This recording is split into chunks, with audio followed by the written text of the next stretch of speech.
Welcome back to Radically Rational Radio.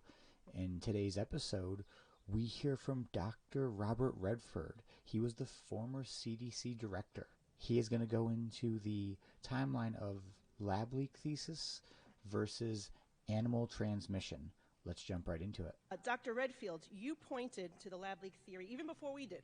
In mid-January of 2020, you expressed concerns to Dr. Fauci, to Jeremy Farrar of UK's Wellcome Trust, and to Dr. Tedros of World Health Organization that, quote, we had to take the lab leak hypothesis with extreme seriousness. And you urged Dr. Fauci to investigate both the lab and the natural hypotheses. Shortly thereafter, on February 1st, Farrar convened a meeting of a group of 11 top scientists across 5 time zones and asked Dr. Fauci to join, and he wrote, quote, my preference is to keep this group really tight. Obviously, ask everyone to treat in total confidence, unquote. Dr. Redfield, you were excluded from this call, but up until then, you had been on you were included in every other conversation. What changed? Why do you think that you were excluded from these conversations? Thank you very much. I think just to emphasize, in early to mid-January, I did have multiple calls with Fauci, Farrar, and Tedros about how important I thought it was that science get engaged in aggressively pursuing both hypotheses.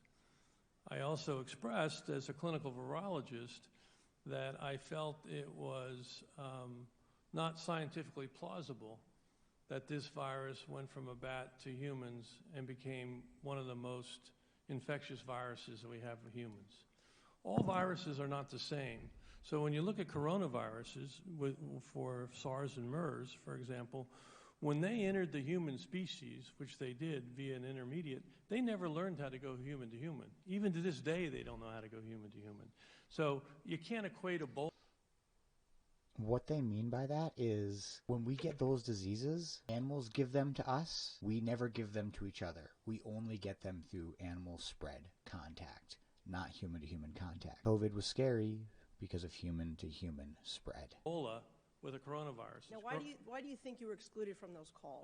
Because it was told to me that they wanted a single narrative and that I obviously had a different point of view. They wanted a single narrative that was not a lab leak. You could see even beforehand, not only did he think that the lab leak needed to be scientifically followed to go after both, but the other theory is way less likely when all of the examples aren't true examples.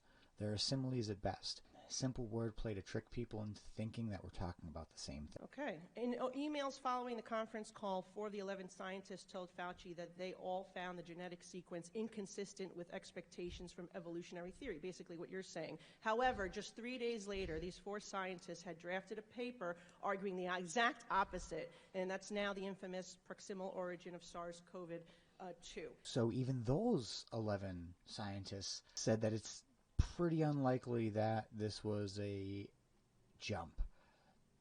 And it's probably not probable. And then 3 days later, they find the right words to make it the most probable. Our investigations show that this paper was prompted by Dr. Fauci, among others, with a goal to disprove the lab leak theory. What is the likelihood that these scientists came across additional information just 3 days after making these statements to conclude with such certainty that COVID-19 came from nature instead of the lab leak that they thought it was 3 days earlier? Yeah, I think it's unfortunate.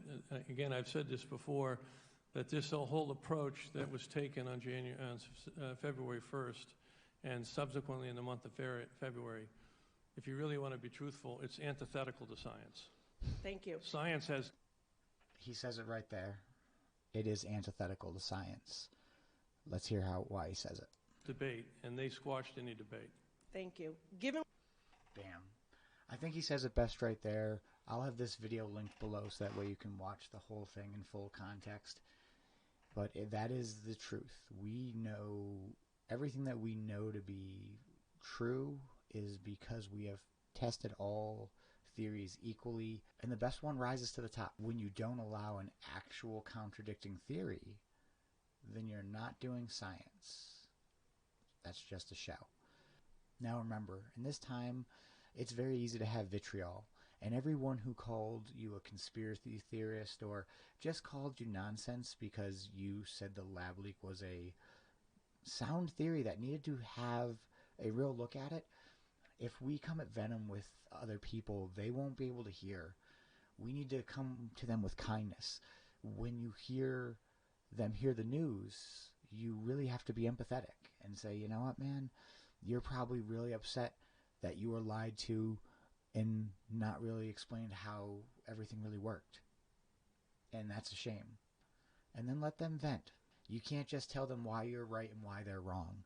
That will not help this culture war. We need to hear them out and be compassionate because we need to convert. We don't need to be right. That's their game. That's why they're going to lose.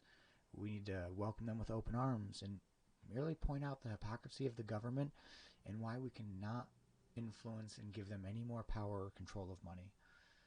This has been Radically Rational Radio. Thank you for being with me. Have an awesome day.